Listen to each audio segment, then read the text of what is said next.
मृत्यु किसी भी व्यक्ति को विचलित कर सकती है।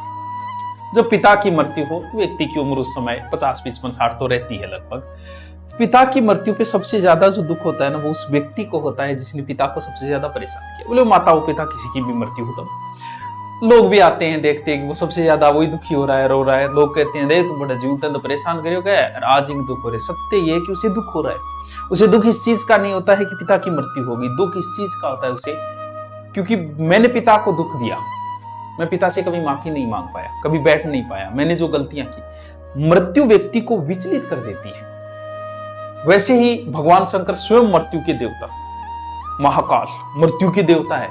और जब सती अग्नि में कूद गई, यज्ञ था, सती अग्नि में कूद गई, तो भगवान शंकर भी विचलित हो गए। मृत्यु के देवता स्वयं विचलित।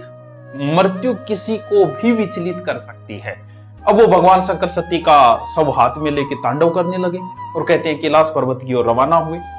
तब कहते हैं कि कुछ जगह तो ये आता है कि जब वो कई सालों तक सब हाथ में लेके भटकते रहे, तब उनके शरीर के पार्ट गल गल के जहां जहां गिरते गए वहां शक्तिपीठ बनते गए। इस प्रकार ये टोटल 52 शक्तिपीठ गए। कुछ ये आता है कि भगवान विष्णु ने सुदर्शन द्वारा उस शरीर को काट दिया था, तो जहां जहां उसके पार्ट गए, जहां कहीं सिर गिरा, कहीं पर आंख गिरी, कहीं पे हाथ गिरा, बहुत 52 शक्तिपीठ है। मुख्य मुख्य शाकंभरी भी शक्तिपीठ में आता है, कामखा माता शक्तिपीठ में आता है, अमरनाथ भी आता है, और अपने हिंगलाज माता, ये भी उन्हीं शक्तिपीठों में से एक आता है। जहां जहां सती के पार्ट गिरे, हाथ पैर वो शक्तिपीठ बन गए।